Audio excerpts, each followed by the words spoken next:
Hello YouTube, I'm Pedro from the Wicked Cat team, and I'm here to present you the second episode of Unity 5, from beginner to pro.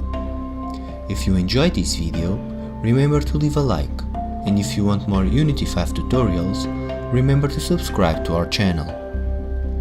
Now, before we start digging into the engine, let's talk about GameObjects. GameObjects are the fundamental objects in Unity. They can be characters, props, or even part of the scenery. As we talked on last episode, you can see all GameObjects you have in your scene on the Hierarchy tab. Now, alone, GameObjects don't do anything. However, they are containers for components. The components are what will give properties and behavior to your GameObjects. As an example, we will select the car GameObject. You can select the GameObject you have in your scene using the Scene View or the Hierarchy tab. Now, the one component that all GameObjects have in common is the Transform component. That way, you can represent the position, orientation and scale of the GameObject. You can move, rotate or scale the object by using the gizmo of the transform, or by changing the values directly on the component.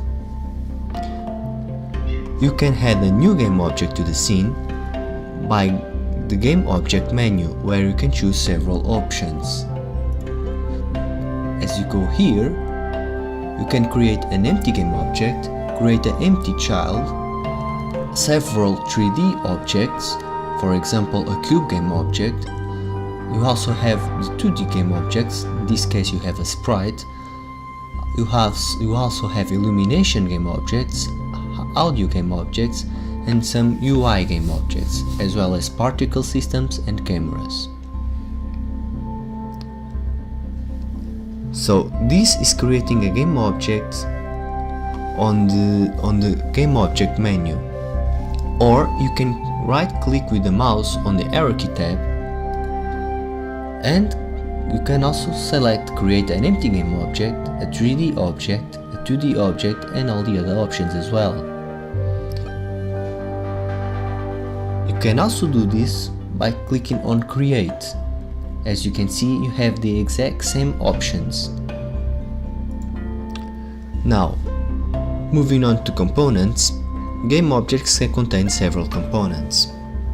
Basically, a component is what allows us to give functionality to a GameObject. Let's take the car GameObject as an example.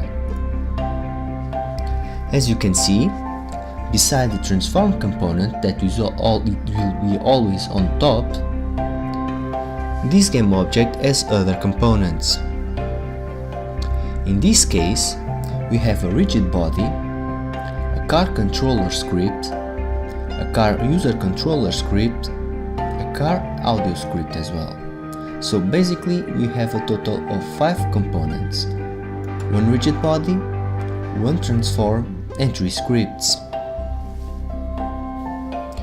These scripts in the rigid body are what will give functionality to the car GameObject.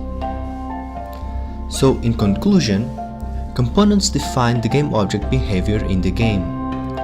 They are the functional pieces of every GameObject. So the GameObjects simply act as a container for different components.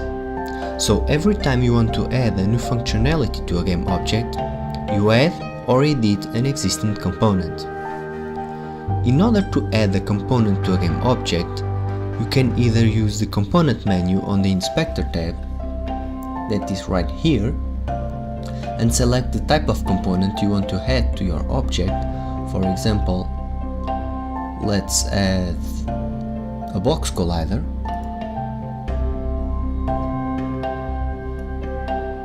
As you can see, now you have a box collider on the car.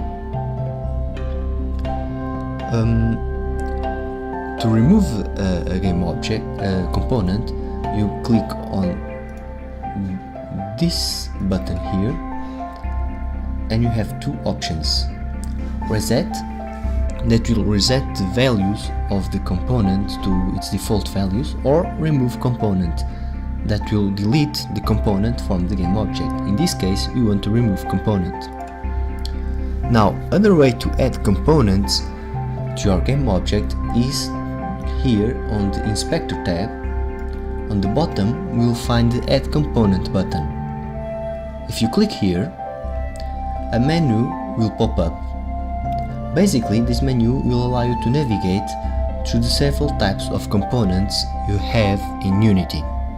So if we want to add again a box collider, we simply go to Physics, and from the Physics components we select Box Collider.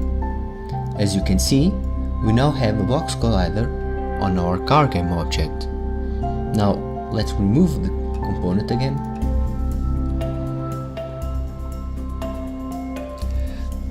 So remember, if you click here and click on Reset, all values will be to default. As you can see, all values went to default. So you can use either the Inspector tab or the menu to add components.